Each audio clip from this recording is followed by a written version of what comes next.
Assalamualaikum warahmatullahi wabarakatuh. Perkenalkan, nama saya Utari Yahya. Saya mahasiswa Unisa Prodi Psikologi semester 6. Baik, di sini saya ingin memenuhi sebuah tugas mata kuliah Islam dan Teks. Pada kesempatan kali ini, saya ingin berpendapat mengenai Islam dan sains pada abad pertengahan. Langsung saja, Islam dan sains di abad pertengahan. Sepeninggalan Nabi, para sahabat melanjutkan kepemimpinan umat Islam membangun peradaban. Umat Islam berhasil memimpin peradaban dunia selama lebih dari 12 abad.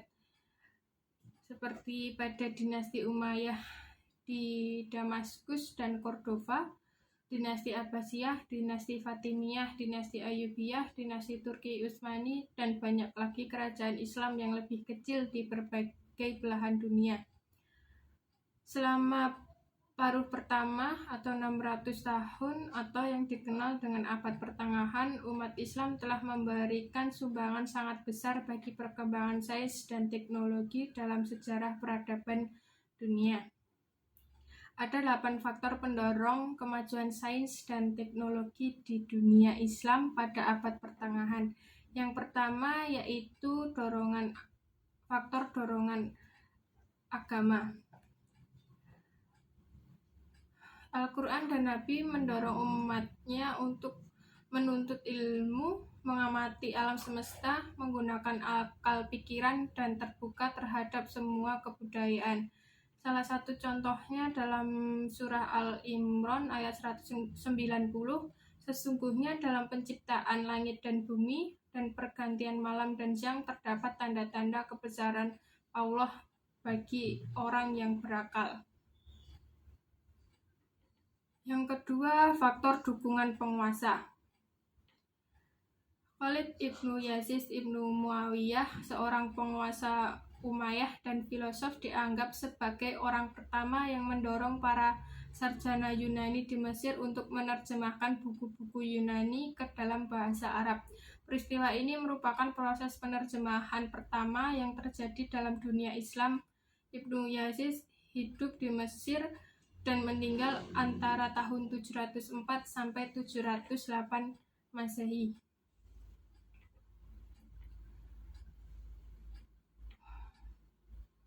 Khalifah Harun al-Rasyid dari Bani Abbasiyah menginisiasi berdirinya Bait al-Hikmah, sebuah perpustakaan yang besar dan mendorong penerjemahan banyak buku pengetahuan dari berbagai bahasa ke dalam bahasa Arab. Putranya Khalifah al-Ma'mun memperluas Bait al-Hikmah ini menjadi akademi ilmu pengetahuan pertama di dunia. Lembaga ini diperluas menjadi lembaga perguruan tinggi, perpustakaan, dan tempat penelitian. Lembaga ini memiliki ribuan buku ilmu pengetahuan. Yang ketiga, faktor penerjemahan.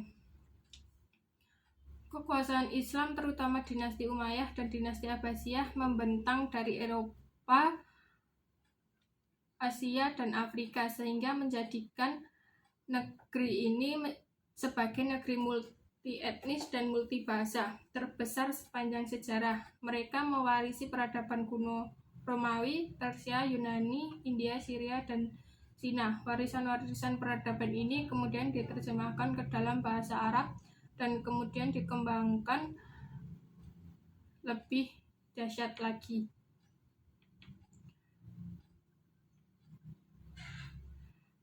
Keterbukaan para pemimpin muslim terhadap kebudayaan lain, terutama pada dinasti Abbasiyah, mendorong munculnya sekelompok Syu'ubiyah, terutama di bekas wilayah Persia. Demi memperkenalkan karya-karya kebudayaan mereka di dunia Islam yang berkembang pesat, maka mereka berlomba menerjemahkan karya-karya klasik mereka ke dalam bahasa Arab. Kelompok ini ingin memasarkan kebudayaan Persia yang dianggap lebih mapan ke dalam pasar bangsa muslim melalui terjemahan karya-karya intelektual dari Persia. Upaya ini juga dilakukan terhadap karya dari Yunani, Mesir, India, dan Cina. Yang keempat, faktor pendidikan. Karakteristik aktivitas intelektual yang unik selama periode Islam adalah pengembangan ilmu pengetahuan yang tidak hanya terbatas di kalangan para imam.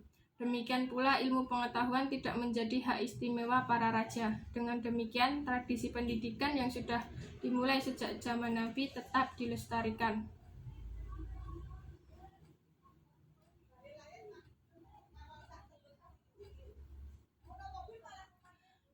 Sejarah panjang pendidikan dalam tradisi Islam ini menginspirasi para pemimpin Muslim menginstitusionalisasi tradisi taklim mu'ta'alim menjadi madrasah dan universitas. Beberapa dinasti Islam dikenal sebagai pelopor dunia pendidikan. Universitas Qarawiyun di Maroko diidentifikasi sebagai universitas tertua di dunia yang didirikan oleh Fatimah Al-Fihri, dan Universitas Al-Azhar Kairo diidentifikasi sebagai universitas tertua kedua di dunia. Kemudian yang kelima, faktor perpustakaan. Implikasi produktif dari gerakan penerjemah dan pendidikan ialah literasi dan medianya ialah buku. Kebutuhan terhadap buku mendorong tumbuhnya perpustakaan. Negara memfasilitasi pendirian perpustakaan yang terbuka untuk pertumbuhan ilmu pengetahuan.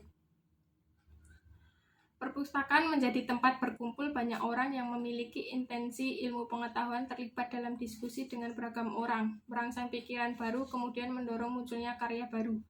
Di perpustakaanlah literasi berpacu dengan wacana, bergesekan dengan beragam paradigma, mengasah inovasi baru dan kreativitas pikiran. Yang selanjutnya, faktor ilmuwan Muslim. Tradisi literasi dalam Islam yang didukung oleh para penguasa akhirnya melahirkan ilmuwan Muslim yang handal. Pertumbuhan dan perkembangan ilmuwan Muslim juga didukung oleh pemikiran rasional yang berkembang pada saat itu. Teologi utama yang berkembang saat itu ialah Mu'tazilah, sebuah paham keislaman yang lebih mengedepankan akal. Ada beberapa tokoh yang ada di faktor ini, yaitu contohnya Ibnu Sina. Dunia medis kini semakin berkembang. Perkembangan tersebut berkat eksplorasi ilmuwan Persia. Ibnu Sina yang menulis buku The Canon of Medicine, buku yang ia tulis menjadi pedoman mahasiswa kedokteran di Eropa hingga tahun 1600-an. Yang kedua, Jabir Ibnu Hayyan. Jabir ialah ilmuwan dari Iran yang ahli dalam bidang kimia. Dia adalah orang pertama yang mengidentifikasi zat yang bisa melarutkan emas. Jabir juga orang pertama yang menemukan asam sulfat, klorida, dan nitrat.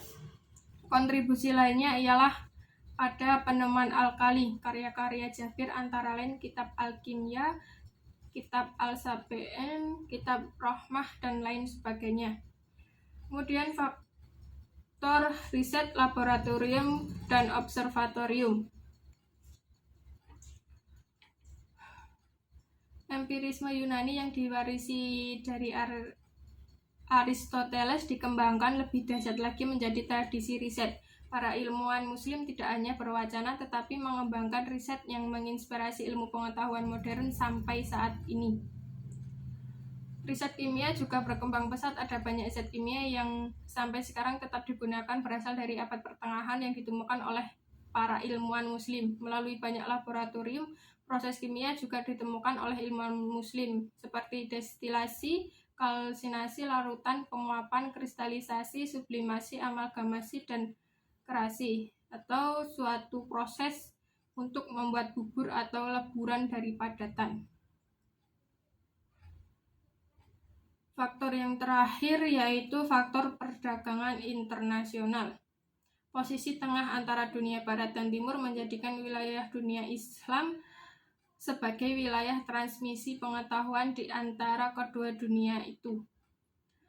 Perdagangan tidak hanya melibatkan pertukaran barang antar bangsa, melainkan juga pertukaran gagasan, pengalaman, budaya, pemikiran, dan berbagai segmen kebudayaan antar bangsa. Demikianlah pendapat yang dapat saya sampaikan. Bila ada salah kata saya mohon maaf. Saya akhiri. Wassalamualaikum warahmatullahi wabarakatuh.